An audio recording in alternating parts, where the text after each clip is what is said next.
خدا امداد کن یا شہید کربلا یا دافع کرب و بلا گل رخا شہزادہ گل قبا امداد کن قادری ابنا رہے یا غوث اعظم زنم دمز شیخ احمد رضا خان قطب عالم زنم غوث اعظم زمن بے سرو ساما مدد قبلہ دین مدد کعبہ امام مدد ما گدائیں تو سلطان دو عالم ہستی ہست دارین تمنا شہ جیلا مدد حضور سیدی سرکار اعلیٰ حضرت ارشاد فرماتے ہیں واہ کیا مرتبہ اے غوث ہے بالا تیرا، واہ کیا مرتبہ اے غوث ہے بالا تیرا، اونچے اونچوں کے سروں سے قدم اعلیٰ تیرا، اور کیا دبے جس پہ حمایت کا ہو پنجہ تیرا، کیا دبے جس پہ حمایت کا ہو پنجہ تیرا،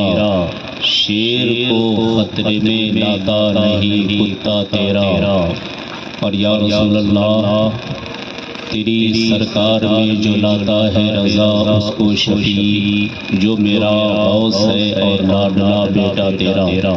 حضرات آئیے سب سے پہلے ہمارا مل کر شہنشاہ ذی وقار نائب پروردگار کونین کے مسیحا مصطفیٰ جان رحمت شمع بزم ہدایت شہر یار حرم تاجدار حرم رو بہار شفاعت کعبے کے بدر الدجا طیبہ کے شمس الضحیٰ شافع روز جزا دافع جملہ بلا یعنی جناب محمد رسول اللہ صلی اللہ تعالی علیہ وسلم کی مقدس پاکیزہ بارگاہ میں بانداز غلامانہ خادمانہ رسمن نہیں بلکہ دل کی اتھاہ گہرائیوں سے مل کر جن کو جو درود شریف یاد ہو بلند آواز سے پڑھیے اللہم صلی علی سیدنا شفیعنا حبیبنا مولانا محمد بارک وسلم علیہ صلاۃ و سلام علیک یا رسول اللہ صلی اللہ تعالی علیہ وسلم۔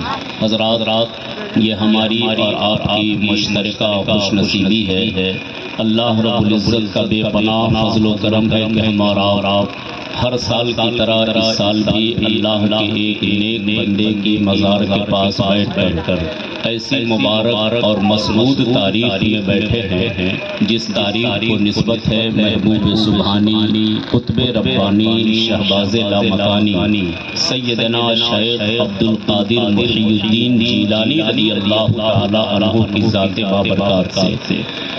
انہی کی زندگی سے تعلق رکھتی ہوئی چند مفید باتیں آپ کے ذہن و فکر کے حوالے کر کے اپنی باتوں کو ختم کرنے کی کوشش کروں گا۔ اللہ کی بارگاہ میں دعا ہے کہ مولا ہمیں حق اور سچ بولنے کی توفیق عطا فرمائے، پہلے مجھے اس کے بعد میرے تمام بھائیوں کو ان باتوں پر عمل کرنے کی توفیق عطا فرمائے۔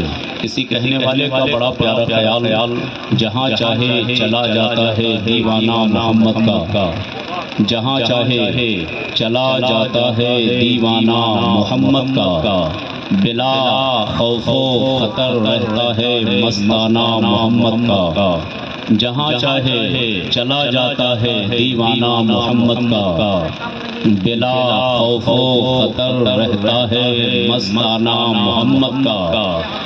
مٹا دے اپنی ہستی کو اس طرح جو ان کی محبت میں، مٹا دے اپنی ہستی کو اس طرح جو ان کی محبت میں، کوئی دیکھے تو کہہ دے یہ ہے دیوانہ محمد کا، کوئی دیکھے تو کہہ دے یہ ہے دیوانہ محمد کا۔ حضرات گرامی، ہم اور آپ جس مقصد کے تحت یہاں بیٹھے ہیں، اللہ کے ایک نیک بندے کی مزار کے پاس بیٹھ کر ذکر میلاد مصطفیٰ میں شرکت کی سعادت حاصل کر رہے ہیں۔ تھوڑی دیر آپ اپنی توجہ ہماری جانب مبذول رکھیں تاکہ ہماری باتیں آپ کے ذہن و فکر کے حوالے ہو۔ اللہ رب العزت اپنی مقدس پاکیزہ کتاب میں ارشاد فرماتا ہے یا ایھا الذین آمنوا اتقوا اللہ وکونوا مع الصادقین، جس کا معنی یہ ہوتا ہے اے ایمان والو اللہ سے ڈرو اور سچوں کے ساتھ ہو جاؤ۔ آیت مبارکہ میں اللہ رب العزت سب سے پہلے ایمان والوں سے مخاطب ہے، اے ایمان والو، جو لوگ ایمان لا چکے، جنہوں نے مصطفیٰ جان رحمت کا پیارا کلمہ لا الہ الا اللہ محمد رسول اللہ پڑھا، ان سے قرآن مقدس میں اللہ رب العزت کا خطاب ہے، اے ایمان والو اللہ سے ڈرو اور سچوں کے ساتھ ہو جاؤ۔ حضرات گرامی، آپ حضرت آدم سے لے کر حضرت عیسیٰ تلک تمام پیغمبران نظام کی زندگی کا مطالعہ کریں گے تو ہر نبی کی زندگی میں اللہ رب العزت نے ہر نبی کی امتی میں کوئی نہ کوئی ایسے ولی کو پیدا کیا جو یقیناً ان کی زندگی کو بیان کرتے رہے۔ اللہ رب العزت نے امت محمدیہ میں جن کو سب سے بہتر، اونچا اور افضل مقام عطا فرمایا، اسی کو دنیا حضرت سیدنا شیخ عبد القادر محی الدین جیلانی کے نام سے جانتی اور پہچانتی ہے۔ حضور غوث پاک رضی اللہ تعالی عنہ 470 ہجری 1075 عیسوی کو ایک رمضان شریف کو جمعہ کے دن اس خاکدان گیتی پر پیدا ہوئے۔ آپ کے ابا کا نام حضرت ابو صالح موسیٰ جنگی دوست ہے اور آپ کی والدہ کو دنیا حضرت فاطمہ ام الخیر کے نام سے جانتی ہے۔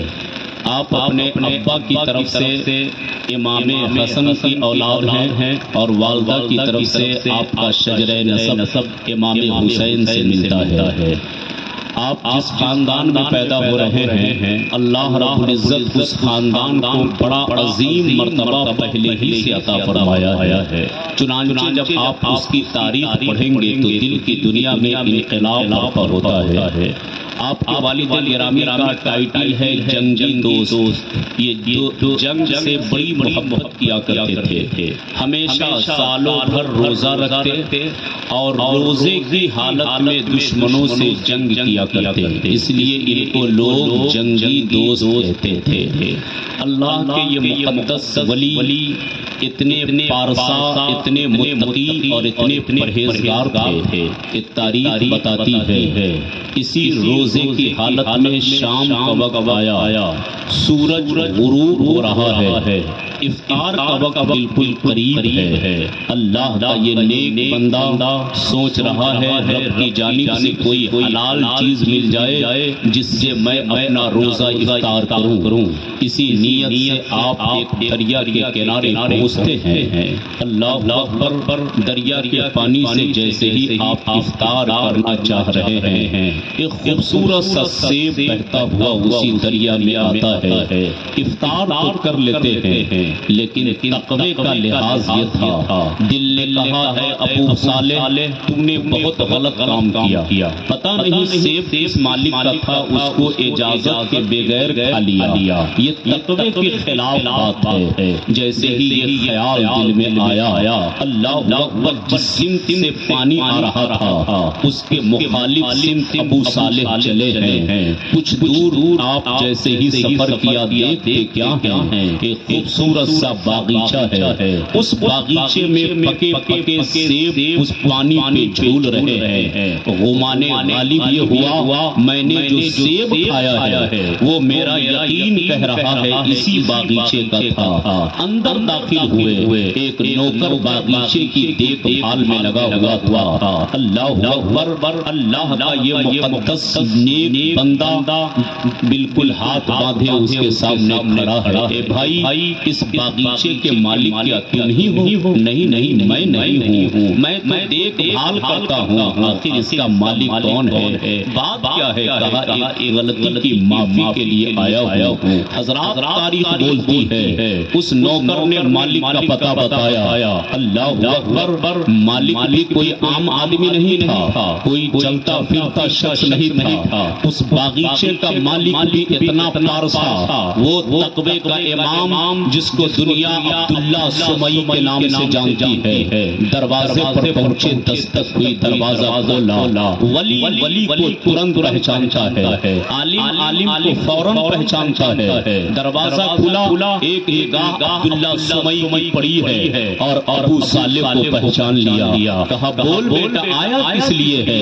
ایک سیب آپ کا کھا لیا ہوں، غلطی سے کھا لیا ہوں، آپ سے اجازت نہیں لیا تھا، اس غلطی کی معافی کے لیے آیا ہوں، آج معاف کر دے۔ کل جب میدان قیامت قائم ہوگا اور نانا جان نے پوچھ لیا ابو صالح تو نے بغیر اجازت کے سیب کھایا تھا، میں اس کا حساب وہاں کیسے چکتا کروں گا؟ اللہ اکبر۔ حضرت ابو صالح نے جیسے یہ جملہ کہا، ابو عبداللہ سمئی کے چہرے پہ مسکراہٹ کے آثار نمودار ہوئے، کہا بیٹا ایسے ہی تھوڑے ہی معافی ہوگی، پھر کرنا کیا ہوگا؟ 10 سال تک اس باغیچے کی دیکھ بھال کرنی ہوگی، ایک سیب آیا ہے۔ اللہ تبارک و تعالیٰ اگر کسی کو مرتبہ اونچا دیتا ہے، آزمائش کی منزلوں سے بھی بہت زیادہ گزارتا ہے، ایک سیب آیا ہے، 10 سال تک باغیچے کی نگہبانی میں لگ گئے، صرف اس نیت سے یہاں کی شرمندگی بہتر ہے وہاں کی شرمندگی سے، دیکھتے رہے کرتے رہے،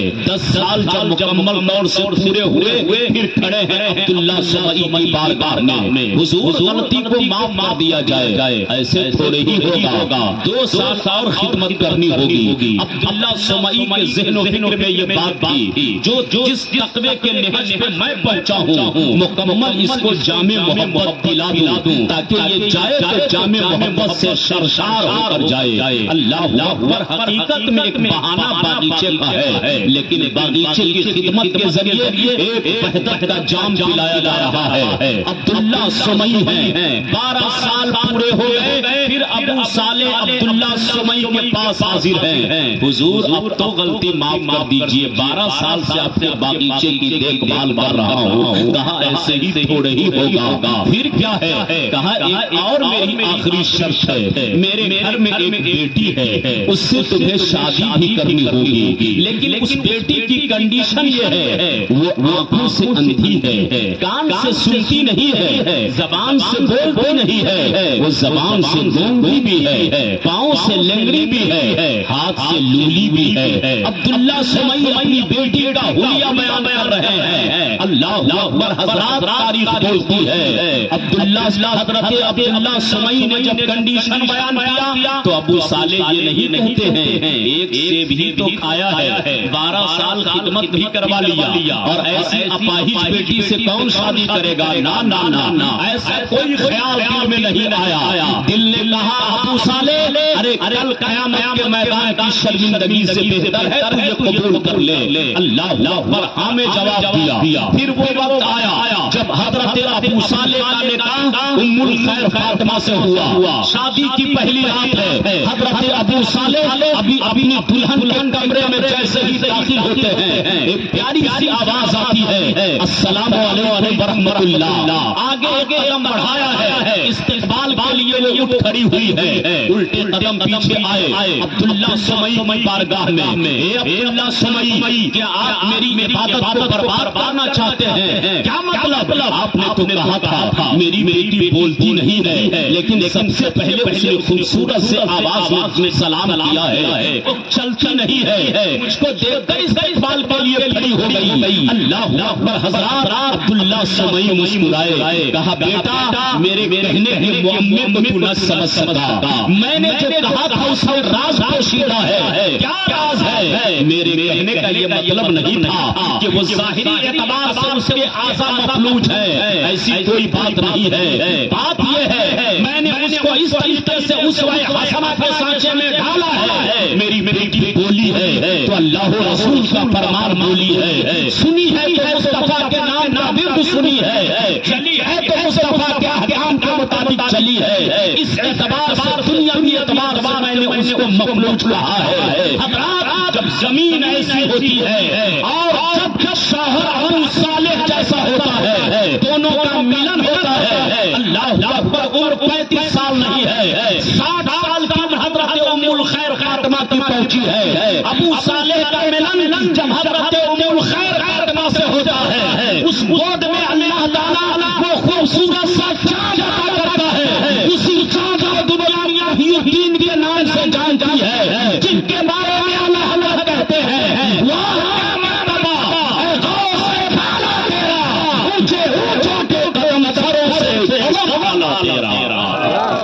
نعرے تکبیر، نعرے رسالت مسلک اعلیٰ حضرت، نعرے تکبیر، نعرے رسالت۔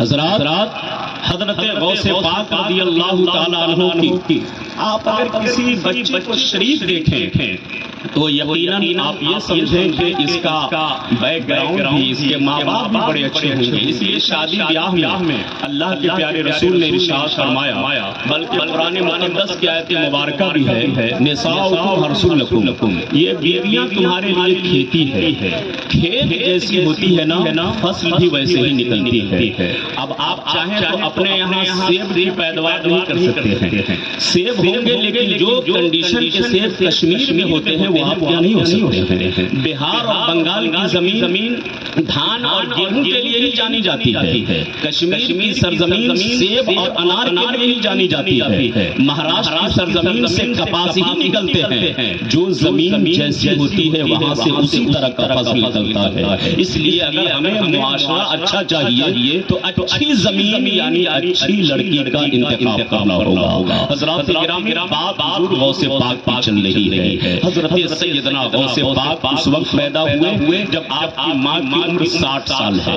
اللہ اکبر۔ حضرت ابو صالح کہتے ہیں کہ جس رات حضرت غوث پاک پیدا ہوئے اس رات میں اللہ تعالیٰ نے جن عورتوں کو ڈیلیوری ہونے والی تھی سب بیٹا ہی عطا فرمایا، اور وہ بھی بیٹا اتنا خوش نصیب کہ اللہ تعالیٰ نے سب کو اپنا محبوب اور ولایت کا تاجدار بنایا۔ حضرت ابو صالح کہتے ہیں میں سویا ہوا تھا، خواب میں باعث ایجاد عالم مصطفیٰ جان رحمت کی زیارت ہوئی اور انہوں نے ان الفاظ میں خوشخبری سنائی، ابو صالح سوئے ہو، بیدار ہو جاؤ، مبارک ہو، تمہارے گھر میں جو بیٹا پیدا ہوا ہے وہ میرا بھی بیٹا ہے۔ اللہ اور اس کے رسول اس سے محبت کرتے ہیں اور وہ بھی اللہ و رسول سے محبت کرتا ہے۔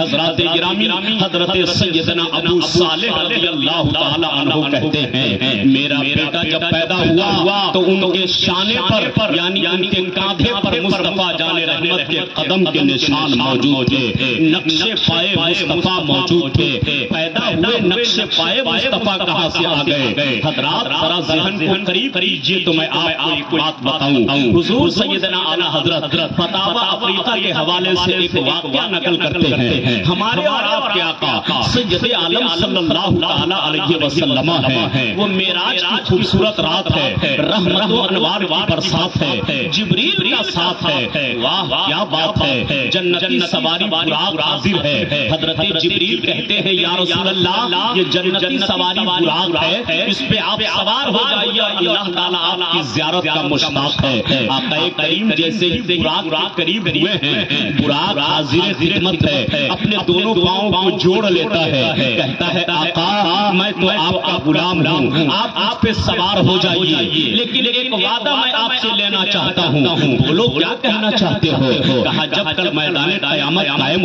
ہوگا، آپ جنت کی طرف جا رہے ہوں گے تو اس وقت آپ مجھ پر ہی سوار ہو کے جائیں تو میرے لیے باعث فخر ہوگا۔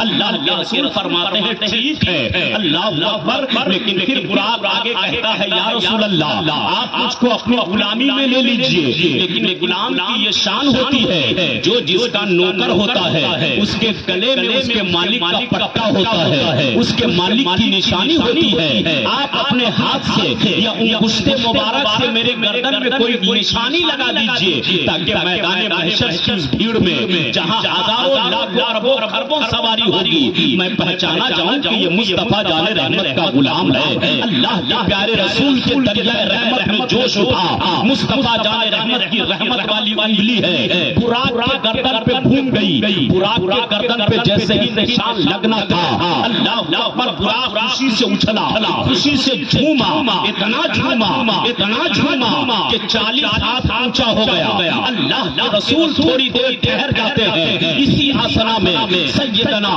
محبوب سبحانی شہباز لامکانی حضور غوث پاک روح مصطفیٰ کے قدم پہ حاضر ہوتی ہے اور کہتی ہے یا رسول اللہ میرے کاندھے پہ آپ قدم رکھیں۔ اللہ کے رسول حضور غوث پاک کے کاندھے پہ قدم رکھتے ہیں اور رکھتے ہوئے ارشاد فرماتے ہیں بیٹا آج میرا قدم تمہارے کاندھے پر ہے، لیکن کل دنیا دیکھے گی بغداد کی مسجد سے تو اعلان کرے گا تیرا قدم تمام